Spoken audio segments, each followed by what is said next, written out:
Hey, it's Brent Leary. Oh, this might be the last few good minutes of 2024.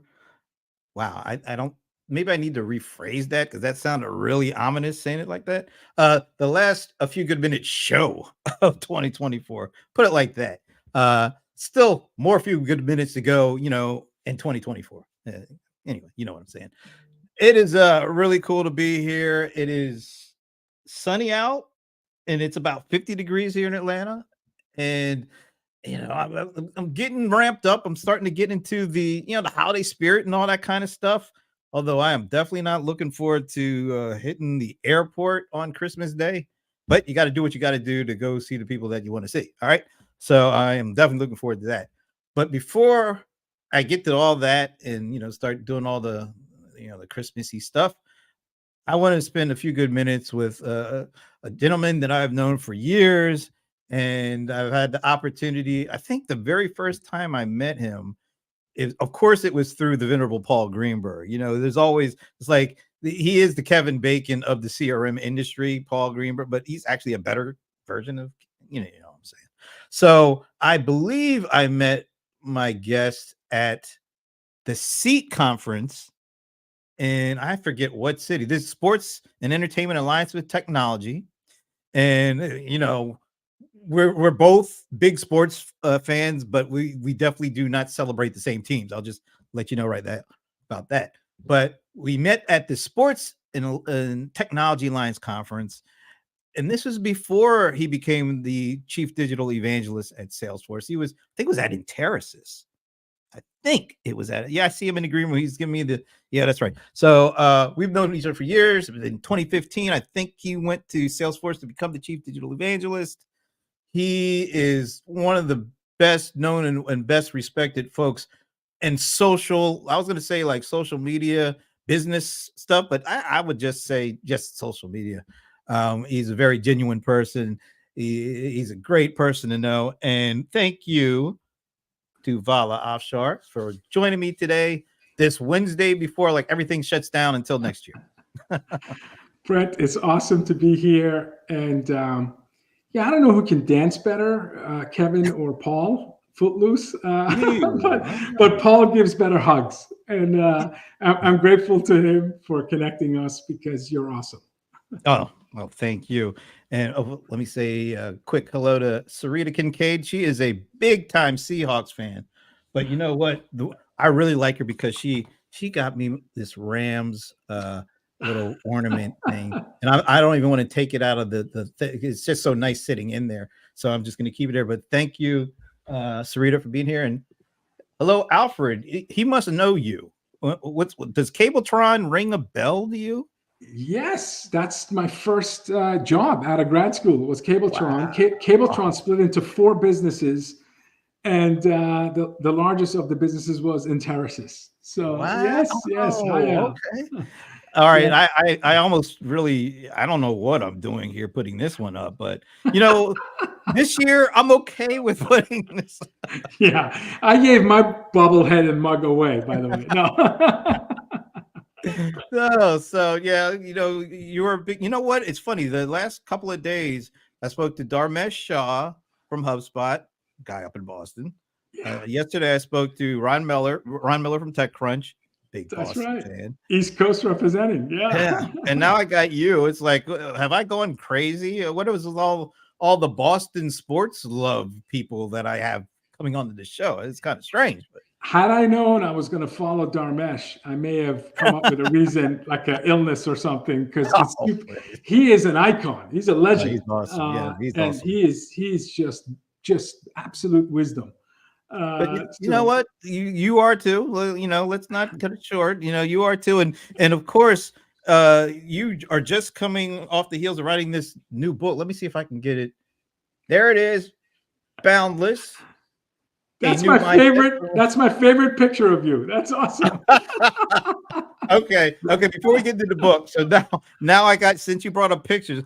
All right. So when I was doing the promo stuff for our conversation today, the very first picture I saw was really cool. Was this one? And so you know what? Did anybody tell you in this picture you look like Oscar Isaac?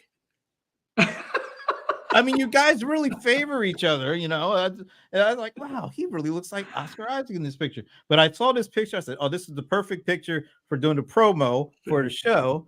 Yeah. But then I wanted to do another promo with all of, like, the shows and the people that were going to be on the PPN this week. So I found this one.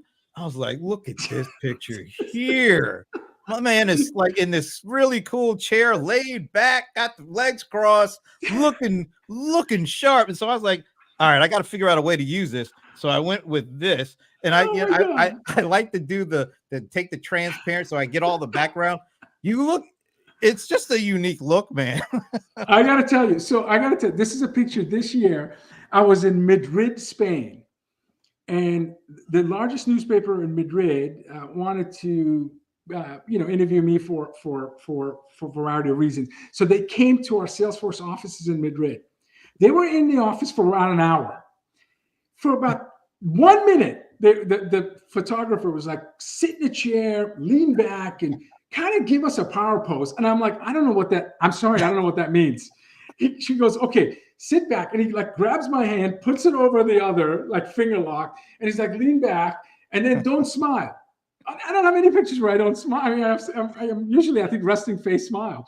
Yeah. And then this is what, and by the way, the article that they published, of the hundreds of photos they took, was that one. So yeah, lesson to all business leaders listening: don't listen to the photographer. If you don't like the position that they ask you to, don't do it. There were ones where I was leaning against the wall with my elbow, and all these things that are not me. I'm not me. Anyway, thanks for finding that one photo. Hey.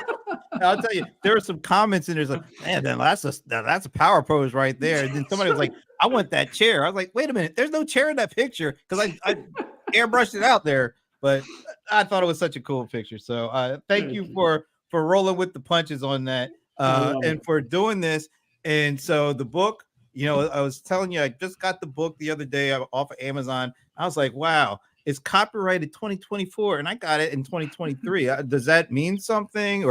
But it's really cool to see, I have it ahead of its time. Maybe this book is probably ahead of its time already, man. Well, you are a futurist, so we try to get you content from the future. So. All right, so let me do this. I want to put this up, and I want to read this because this is part of the intro to the book. This is not a book about the exceptional efforts required to respond to times of exception, but rather it's about a new way to normalize the efforts required to respond to increasingly normal circumstances in which change is coming at us from all directions and often at once. Now that's a mouthful, but it sounds like there's a lot behind even the mouthful. So why don't you talk about the book, a little bit of what it's about. I know you had a co-author, and why you decided you needed to write this book, because I think you said this was a book that was years in the making. It was, and my co-author is brilliant, Henry King, a partner at Accenture and award-winning CIO, teaches design thinking principles at the University of Chicago. So just a big mind. And both of us met when I joined in 2015 on a project to create a student passport at University of Texas, Austin, where we had students journey on a ledger, on a chain. And on that blockchain, you had faculty, administration, employers, community, all had visibility as to the students' progression of learning, which would allow them to have access to internships and other opportunities, and ultimately get hired for full-time employment. I'm an immigrant refugee. So when I was 10 years old, I left my birth country with my mother, father, and sister. It took my dad 4 years to join us because of circumstances. He had to hide. There was civil unrest in the country and then a war with an adjacent country, so it wasn't a safe place. People that we knew and loved were unfortunately, had incredible difficult times at that time. And so in any event, I come to the US, I don't speak the language, I don't wear the clothes, I don't play any of the sports that you and I follow now. So I grew up with a silo mindset, silo mentality. Silo, by definition, capture resources. Like in my household, my parents, Vala, you're going to get a degree, you're going to get a graduate degree, and then you're going to get a good job, and you're going to get a good title, and then salary, and then headcount, and perhaps budget. It was all about capturing things and resources and then protecting those resources. Now, silos have been around for 3,000 plus years. The first reference to silo in Greek language was, I think, 5,000 years old. So this isn't unique to immigrants or immigrant refugees. Today, most businesses, in fact, all businesses, you'll find pockets of silos, people and entities capturing stuff like data, protecting that data, and trying to extract value from that data. First 40 years of my life, that was kind of the thinking that dominated how I ran businesses and how I conducted myself. It could be as simple as I watch a TED Talk, I'm super inspired by it, and I don't share it with anyone. Everything just stayed with me. I read books, like these are all guests that have been on my podcast, most of the books behind me. And I would read the books up to my 40s, and maybe I would share it with a spouse, maybe direct reports, 4 or 5 direct reports at a staff meeting. Hey, Brent, I read this book, Malcolm Gladwell's Tipping Point. You should read this, or Mark Benioff's Trailblazer. But it would really be a small circle. And it was until my 40s when I realized the power of flow and sharing. Don't consume and hold on. Consume, filter, and distribute as much goodness as you can. So typically when I'm on a keynote stage, the person introducing me will read all of the things I've done in the last 10 years. So he's got 1 million followers on Twitter. He's got a podcast. He writes for ZDNet. He's got 2 books. He's got US patents. None of this happened between 20 and 40. So wow. The first time I joined social media, I was 41 years old. My first blog was Paul Greenberg inviting me to write for ZDNet, penning a blog under his name. I think it was 2013. First ever. Now, I've written maybe 1,000 blogs so far, about 60 on ZDNet this year alone. So Paul is the one who introduced me to the power of, I think he's like, Vala, people, you read to improve your writing, you write to improve your thinking. Ooh. So you need to write more. Wow. And I'm like, okay, it's a godfather of CRM is asking me to write more. And he's generous enough to let me do it under his name on ZDNet. So the podcast, the blog, the book, this year I received another patent, US patent for work I did at Salesforce. Wow. In the past, I would think of processes, mechanics, products, and it just, I would not take that extra minute or 2 or hour, or in the book's case, many months of writing, years of research to share. So ultimately, I believe silos kill careers. Like, your career trajectory when you're not willing to connect and distribute in a meaningful way, and think about shared success. Every time, the reason you do this podcast, I know, is you are a giver. And you give and you give and you give and you never ask for anything in return. And so the generosity you have of bringing folks, like-minded folks, on your show to share, that to me is a boundless mindset. It's opposite of silos. And so the title Boundless was meant to describe a different mindset, one that thinks about, and there are 7 design principles that I write about the book. The first time Henry and I wrote about this was in 2018, and it was about Amazon's approach of removing registers and creating the ability to create value at the speed of need by removing friction. Mm-hmm. And then we wrote 24 articles about flow optimization on ZDNet. And then a great publisher from Wiley reached out and with the articles we had written and said, if I sum up all the words in your articles, you've written about 44,000 words on this flow concept. A business book is about 60,000. You guys should really think about writing a book. And for many, many months, because of our life schedule, and that's an excuse because, I don't know, we were scared. I'd say less. I mean, everyone's busy. But you are flying all around and speaking, and you meet with so many people. So, yeah. I mean, but at the end of the day, being an introvert, someone who fights with imposter syndrome, the question I kept asking is, I seem to have success with short form writing, plenty of practice on X/Twitter. And I'm only on LinkedIn and X. There's only two platforms because, again, I'm as I get older, I can't focus on anything more than one or two places. I wasn't sure if people would find the work interesting, but the concepts that I describe in the book is practice that I put into play when I was managing, whether it was engineering, service and support, and marketing. I had the good fortune of being vice president of engineering, chief customer officer, and chief marketing officer before I joined Salesforce. And the company did have success. So it was, as a practitioner, I felt comfortable writing about the topic because I saw outcome and I experienced it personally. And I guess when it's all said and done, when you have three kids who are 13, 17, and 21, and when they were 2, 5, and 8, Dad was cool. Now, one is in college, one is about to join her sister in college, and the other one's getting out of middle school. I don't think any of them have picked up the book. I don't think any of them read the chapter. So my fingers crossed. Hopefully someday they'll pick up Boundless and remember that, Dad had done some things that were maybe interesting and useful. That's I'm just trying to be remembered. Jim Cloud, thank you so much for your comment. Jim is he's the best creative digital marketing person I've ever worked with. Wow. And as a CMO, I had the good fortune of working with hundreds of marketing professionals, and certainly at Salesforce.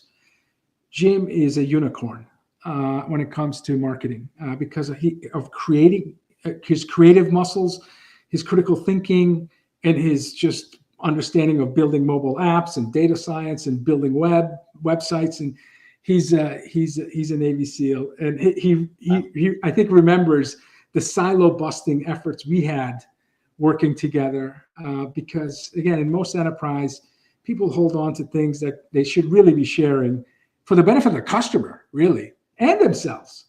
So hopefully that's the takeaway from the book. Now, by the way, it says LinkedIn user, this comment, but that comment is actually coming from Yasmin Rudbari. Thank you, Yasmin. Yeah, the security settings sometimes get in the way of actually being able to see their names in this thing here. But let's the whole silos thing, because part of why silos get built is because they want to protect what they have and they want to protect their turf, and they're afraid that if what gets out, if it's information, if it's data, if it's something, that if it leaves their clutches and starts leaking out to other people, they feel that then drains their power.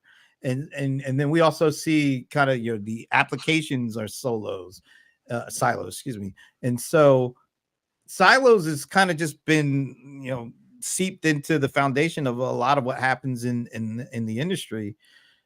How do you get away from that? What are the ways that you found that you were able to do it? Because that thinking is still so entrenched. It's my turf, it's mine, and like you said, if you unlock the silos, it's wins all around. But I guess it's hard for people to see the win because they're too busy focused on loss of perceived power. It is absolutely about false sense of power and control and job security. I recently talked to a senior executive responsible in the service industry. He called it blue collar industry because it's maintenance and repair of large kitchen equipment at warehouses, at hospitals, at hotels, at airports. And he said it's really difficult to get senior technicians to share their knowledge in a knowledge base. He said there are men and women who've come to me and said, I spent 2, 3, 4 decades building my expertise. And now you want me to just offload that to a database Mm. and then have a junior person just prompt or speak conversationally into a system and get all of the expertise that I worked my entire life available at their fingertips. So he said cultural impediment into adoption of technologies like generative AI is something super sensitive to his older generation expert workers. And he's leading tens of thousands of folks in this space. So this is real. Now, I wouldn't be hired as the first evangelist at Salesforce if I didn't have a social presence, wasn't blogging, didn't have a podcast and a book. And at the time, Alex Dion, who was running products at Salesforce, saw what my company was doing with Salesforce CRM. And again, Enteris has tripled in size using CRM at the center of our business. Mm. And we had to. We only had like 2.5% market share, competing against Cisco at 70 some odd percent market share. So the marriage experience with us had to be better than the courtship experience. If something went wrong with Enteris, you could have buyer's remorse. You could be in a boardroom trying to explain to the board, why didn't you just buy Cisco? Who's this Enteris company? So we absolutely leveraged CRM to make sure we could anticipate our customers' need and react to it before somebody tapped us on our shoulder. Now, regarding it's hard to, this is the reason why I start the book. Now, I'm a technologist. People would assume I would lead with a tech company, and there's dozens of tech references in the book. But the first chapter begins with Chef Jose Andres, because I wanted to articulate how a 2-star Michelin chef who's achieved pinnacle of their success, 2-star Michelin, who had a silo mentality, because when in 2010 he visited Haiti during an earthquake, at that point he decided, I'm going to do something. It was actually a great life lesson. The hardest part is deciding to do something. And he decided in 2010, I'm going to launch World Central Kitchen. And I'm going to bring in my own infrastructure, my own ingredients, my own staff, my own infrastructure, build a large kitchen very quickly and feed as many people as I can. And he did that for nearly 10 years. Wow. Before, in the middle of COVID, as he's at a disastrous place, some of the local folks go to Chef Andres and say, we appreciate what you're doing, but the ingredients you're using are not local. The recipes you're using are not local. We have open restaurants and workers that are able to cook. Would you consider taking our ingredients, our local resources, the restaurant owners and restaurant workers, and delivery men and women who can deliver food, and expand World Central Kitchen? He says, okay, silo mentality, but this makes sense. I'm going to decentralize World Central Kitchen. He goes on Kickstarter, tries to raise $10 million. In a minute, he raises $150 million. People realized, my goodness, he's actually going to build the economy, not just feed people. Because it turns out 140 of those 150 million went to restaurant workers. And now restaurant workers not only use local recipes, local ingredients, and we're at the point of delivering the food, not making the food, which is actually more important than the person that's hungry, to have a human being who's empathetic and loving with you. World Central Kitchen staff mostly were just confined in a center, making food as much as possible.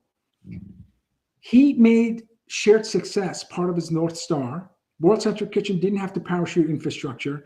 Donors were happy to create an opportunity and economic conditions where people can have better food, more delicious food, food that was comforting to them. And in a year and a half, he had 2,200 restaurants that were now part of the ecosystem.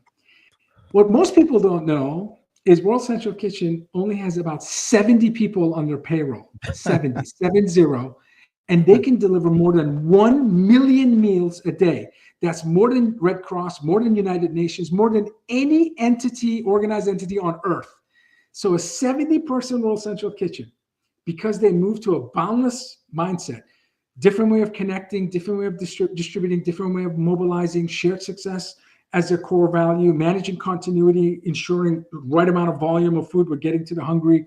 Those are the 7 principles that I reference in the book. So I lead with a non-tactical super siloed, super successful. Like you and I would have to do a lot to get to a pinnacle of our career, to get 2-star Michelin podcasters or evangelists or whatever.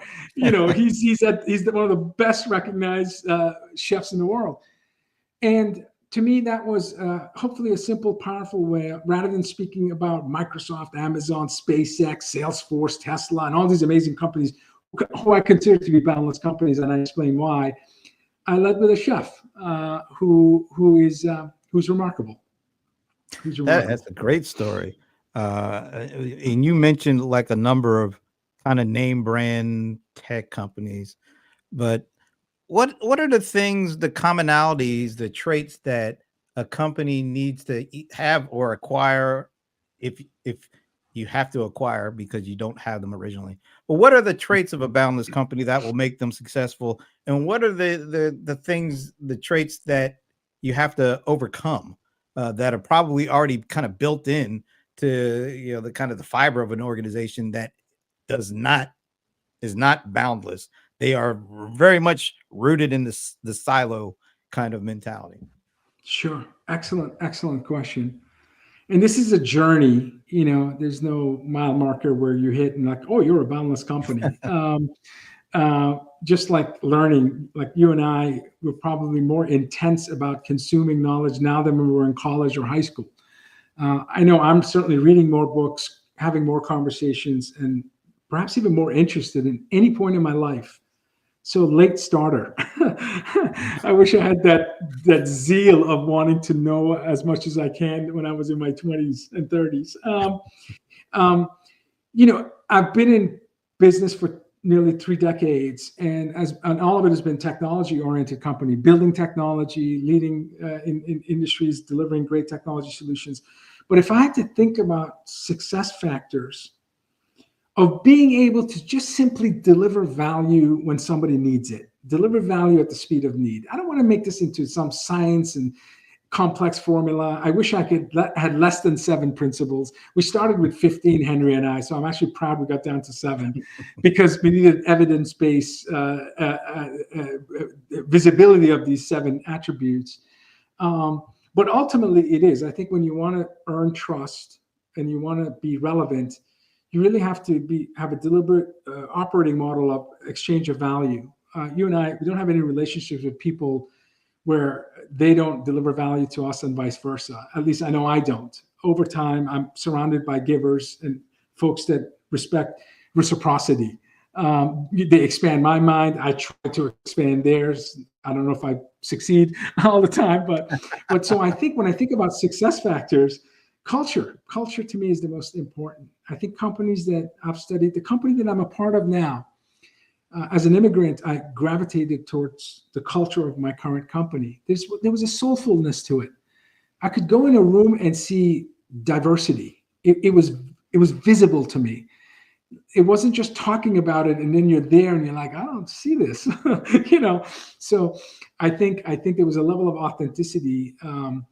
I do think when you want to change someone's behavior from a silo to boundless, there has to be an element of authenticity.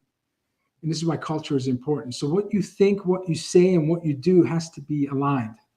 To me, that's authenticity. Like you're incredibly authentic. You're incredibly authentic. What you say, and what you think, and what you do, to me, seems like incredibly aligned. There has to be observability. So you can't speak for a cause or be an ally of something, and then when people observe you, they don't see it. So observability, and this is why, like when you come to like the annual, last time I think you and I saw each other was at my company's annual conference. You can observe happiness. You see people smiling. You see selfies. You see hugs. You see people crying. You can observe that this is more than just software. There's a soulfulness about it. I think Brené Brown said, good stories are stories that have data with a soul.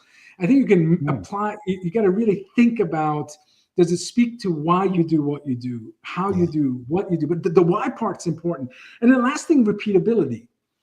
Repeatability, you got to like put in the reps. I think being boundless for companies and overcoming prior behavior, you need to think about authenticity, observability, and repeatability. And It's hard. I think part of unlearning is the biggest challenge. 90% of people that go through open heart surgery, 9 out of 10, they don't change their diet, they don't change their exercise, and they don't change their sleep habits. What? Can you imagine 9 out of 10 go through life changing? And there's three really levers of getting you on a healthier path: caloric intake, frequent exercise, and 8 hours of sleep. Yeah. And only 1 out of 10 go through that complete transformation. We've coached, you and I have advised executives and teams, and it's not necessarily the learning, it's the unlearning, relearning. Like imagine unlearning writing web copy now with generative AI. Like what functions in marketing 5 years from now, especially if they have private, well-tuned LLMs where they trust the data and they're open. I mean, how quickly are we going to transition to jobs where creative work means that we have to unlearn the skills we had, relearn new skills, and then augment existing processes, because there is a constant cognitive download from our brains to software that's around us. I mean, my car, the way I now put my car in reverse, there's a camera on the top. I still have to figure out how to do that. Camera on the side, camera on the back. It speaks to me. And I'm like, my goodness, I really can back up in a tight space. I can parallel park. 10 years ago, that was my responsibility. So my son, who's 13, 10 years from now, when he gets out of undergrad, out of school, what is his relationship in a car? When you and I get in the car today, right now, we have one job: drive the car. What's his Clay Christensen's jobs to be done? My guess is he's going to speak to where he needs to go. He's going to probably game on a console because there'll be ambient computing, so there'll be screens all over the place. Or he's going to watch Netflix, or maybe he'll do CRM work because I was lucky enough to put him into Salesforce. I don't know. But I tell you what, it's probably unlikely that his sole job is going to be driving the car 10 years from now. And that's what's happening in the enterprise. Like even email recommendation from Gmail 3 years ago, I would ignore it. Now I'm just tabbing because the sentences are being filled for me.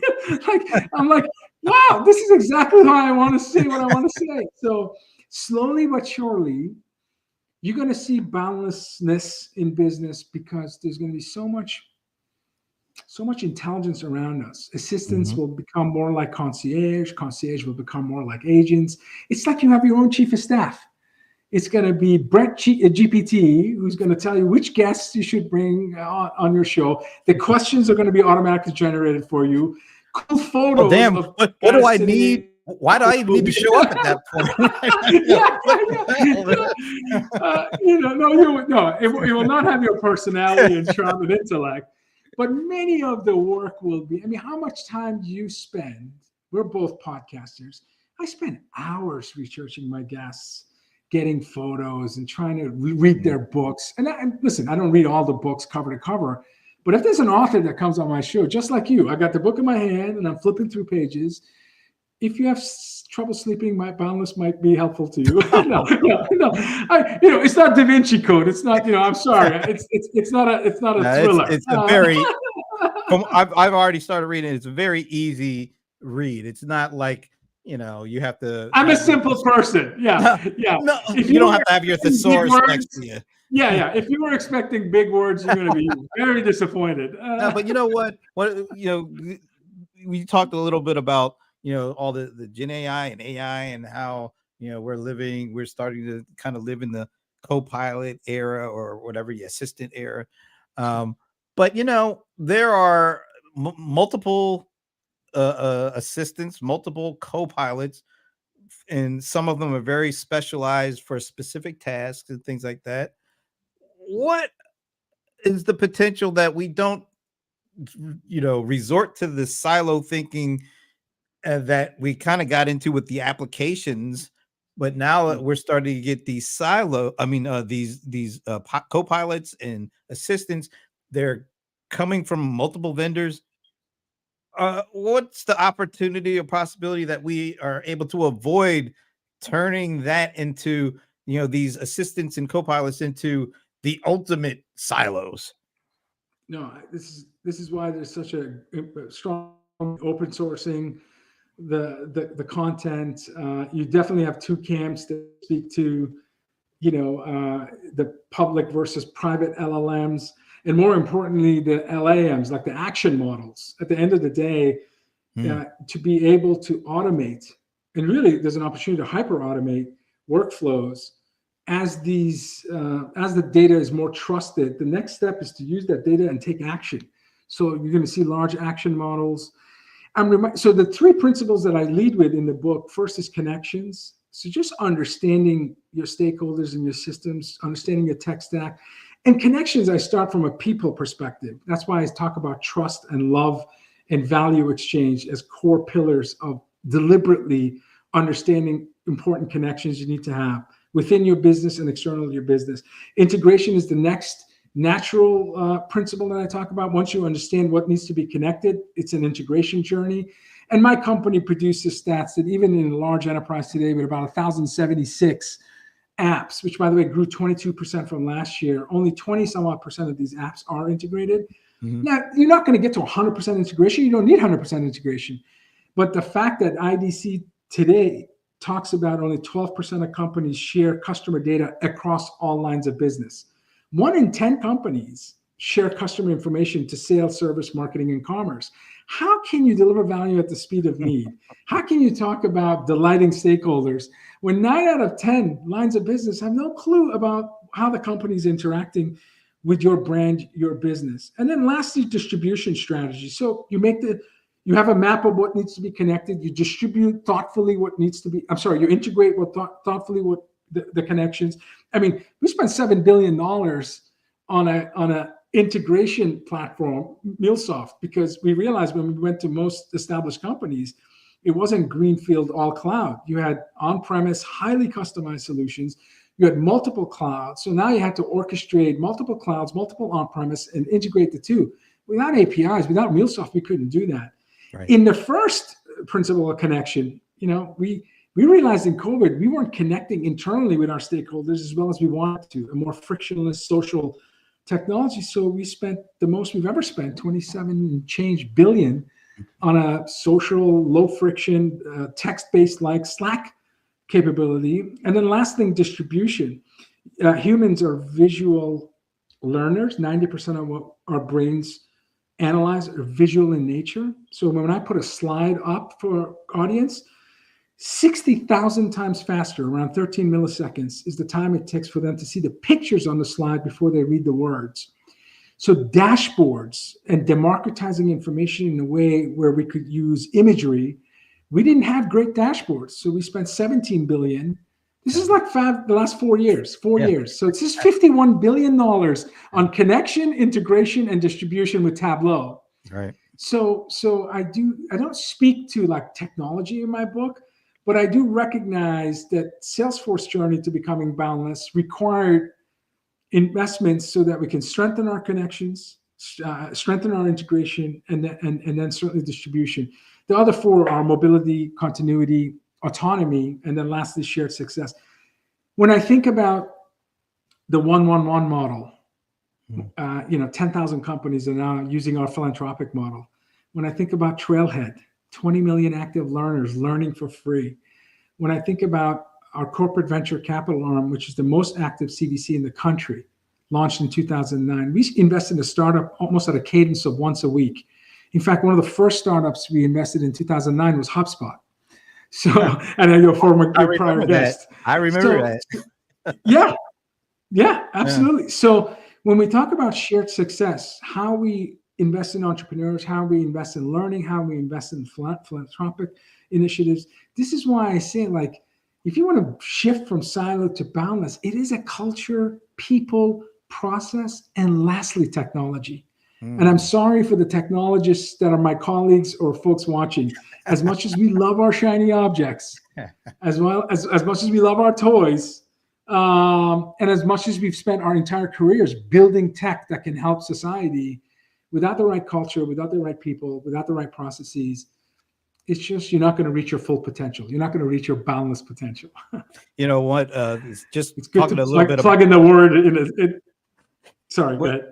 No, I was going to say the right people. And one of the highlights of Dreamforce, this past Dreamforce, was you, me, Paul Greenberg, and Charlie Isaacs having an opportunity to just do a show. You gracefully I joined us love for that. Sierra and Play show.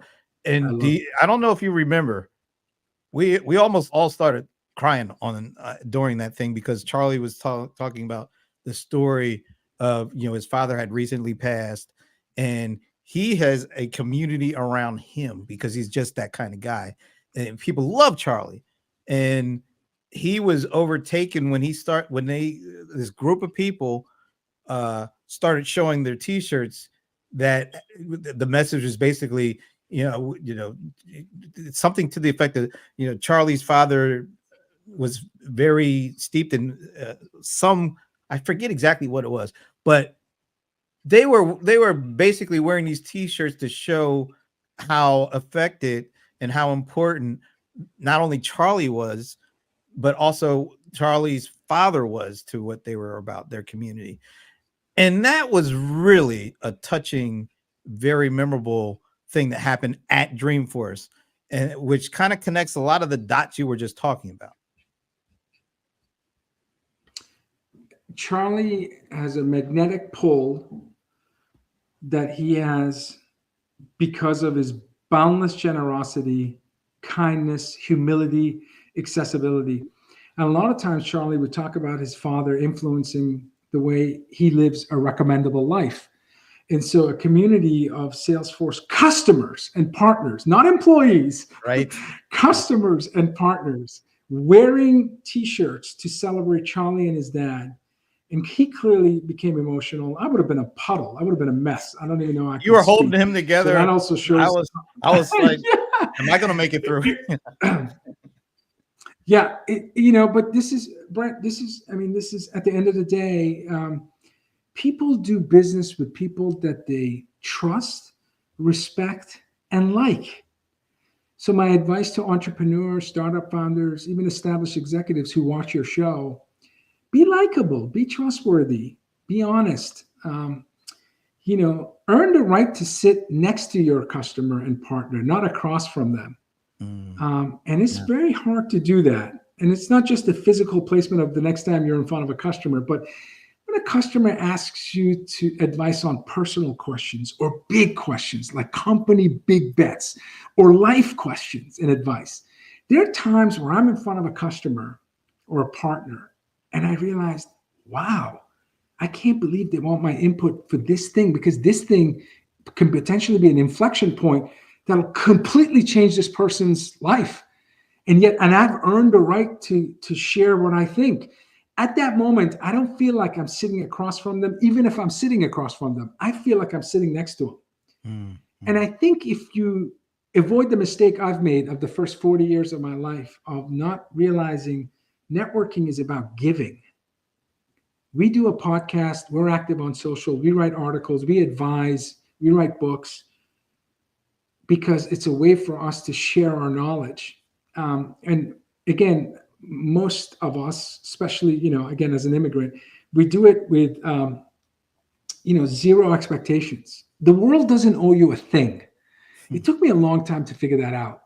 I should have learned it sooner, because I saw my parents not get the jobs and the work that matched their education when we moved to the US. And they did it with a smile and they did it with optimism. If I watched my parents who worked 2 jobs 7 days a week for 25 years, I would have learned a long time ago that the world doesn't owe you anything. And if you want something, you need to fight for your happiness. Too many of us just don't fight for our happiness, which means intentionally struggle.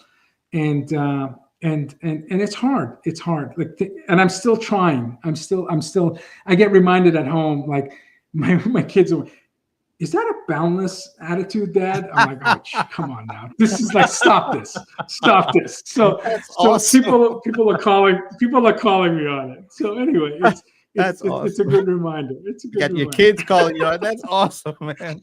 Yeah, exactly. Which is good. Listen, a river without a boundary is a puddle. So I'm grateful that I have folks that provide boundaries in my life, keep me grounded. I love that.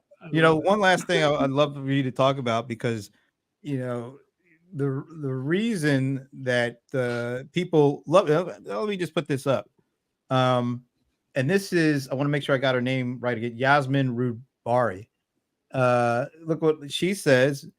Thank you, You Yasmin. didn't know that, but you are her mentor. I mean, that's so cool. When you see people that you really don't know say things like that, how does that make you feel? I mean, because there's a lot of people who know you, because like Jim McLeod, and then there's folks who really haven't interacted with you face to face, but say things like this. I see this about you a lot.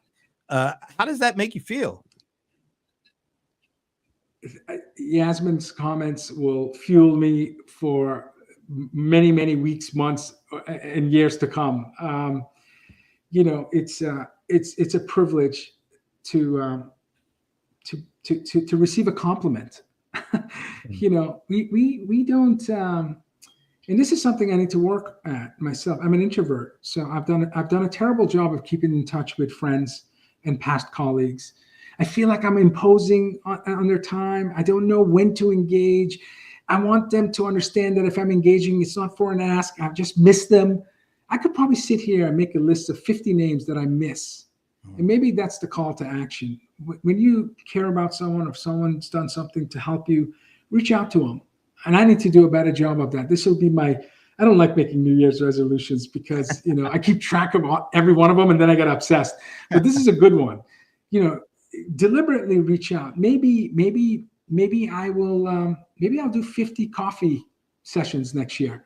Like reach out to people that I haven't met in person who I admire. And if possible, have coffee sessions or maybe virtual sessions. Anybody who's kind enough to buy my book and read it, if you have questions about it, please reach out to me. And depending on the question and depending on, your input, we can jump on a call and I can maybe answer it live. Aldo, thank you so much. That's awesome comment. It's Thank coming you. to Uruguay. So there you go. That's awesome. But you know what? Just to kind of end on this, because I really appreciate your time and you're doing this. But I know there's you just got home after being on the road a lot. I don't want to keep all of your time because you do have a family, other things you'd like to do. But just talk. You mentioned before we started, the stream here, that this is really only the second time you're talking about the book. Publicly about the book, but it's an Amazon bestseller. And the reason that it's an Amazon bestseller has a lot to do with a lot of the comments that we're seeing about you. You are an authentic person. You do give and share more than anybody I know, any knowledge and insights and helping people. And the way you use social, a lot of people use social.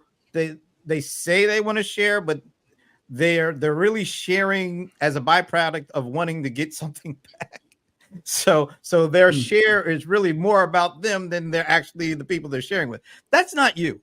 And I think it's so people so understand that, and they've seen you, over the last 10 or 12 years utilizing social media for sharing, for helping. Tell them how much money you spent on your promotional for the book. But by the way, everything you said about me is true about you. You have a stellar reputation of being a giver, an unselfish giver. And this is why I enjoy connecting with you. I think we're the sum of the people we spend the most time with. So all the goodness that you were kind enough to mention about me, I'm just trying to mimic people like you. That's all. I want to grow up to be Brent. Oh, please. The reason I said that, though, that implied you're older. That implied you're older. Yeah. I've spent zero. Henry and I have spent zero on our book. We didn't have a book agent. We didn't have a book publicist. We didn't have a ghostwriter. We didn't have anybody create illustrations for the book. I'm not saying that's a bad thing. As a rookie author, maybe a publicist would have been a good thing. I have been depositing into the social media bank every day for 11 plus years without ever missing a day. Wow. ever. Wow. I've had COVID 3 times. I've been sick. I've traveled around the world where I was in the air for 20 hours without Wi-Fi. And yet when I landed or before I took off, I not one day have I missed in 11 years. Wow. So when the book was out and I went and said, dear community, I wrote a book. It's called Boundless. We wrote a book. It's called Boundless. That tweet of the book announcement has over 16 million views. So the lesson there is you can be the spark. The spark can come from you. But if you want sustained positive momentum, the flame, the heat, and the energy has to come from the community. So if you invest in a community, and I didn't make an ask for 11 years because I didn't have a book. I didn't have a reason to ask. And in fact, the book recommendation, the book comment was, I hope you enjoy the read. I was a little bit hesitant to even say, please get the book. I just assumed maybe if you got it, you enjoy the read. So my point is, I think when we were in school, Brent, I mean, you and I heard this for years. The more you give, the more you get. I heard this phrase my whole life. I've now experienced it for the last, certainly the last decade. The more you give, the more you get. And it's not always going to be true. Like I said before, the world doesn't owe you anything. Just put in the reps. Put in the reps. A guy who doesn't look like he's ever gone to a gym, talking about a gym analogy. But I used to go to the gym. I used to play basketball. Hey, I got to tell you, I was in the gym every day. I put in. Right. But you know what? So put in the reps. There's the book, folks. Boundless. You can get it. Thank you. I got it on Amazon. You know, I'm sure you can get it anywhere online. I'm sure it's in the bookstores too, but pick it up. I mean, and I have to say, you not only, the book and all the writings and the blog posts, but you got a little podcast called Disrupt TV with Ray Wong too. So you guys, I do. You guys, my favorite people. My favorite people. Absolutely, man. Yeah, I'm right after this. In 8 minutes, I'm on Disrupt TV. We have a special edition today. Nice. We had 70 authors on our show this year, 2023, 70 authors. We selected 15 books. So 20% of the authors, 25% of the authors that have been on the show. So we're revealing our top 15 books of 2023, nice. Which, by the way, was spirited debate. This is probably the first time I've had some really meaningful debate with Ray. Really? We were able to get down to 15 books. Yeah. Nice. Oh, yeah. We didn't agree on books. We had maybe a half a dozen or so meetings where we had to present why the book we presented should, replace the book he represented and vice versa. So anyway. You guys got serious. I gotta check this out. We better let him go because there might be some good fisticuffs break out on this show. But no, I wouldn't mess with Ray. All right, Vala. Once again, thanks so much for the time and doing this, and for writing the book, and for helping people, find the way to being boundless as opposed to being bound up and siloed, because that's never been a good way to go. I mean, we've had to deal with it. But this is a better way. I really believe that. And so I hope everybody has an opportunity to check this out. I hope everybody has a great holiday season. And I hope you all come back next year for a few good minutes in 2024. With that, I'm going to say goodbye to Vala. Thanks to all the comments too. Everybody's been very helpful. Yeah. Happy holidays to you too. Rajesh, thank you so much. And happy holidays. And we'll let him go. All right. See you guys later.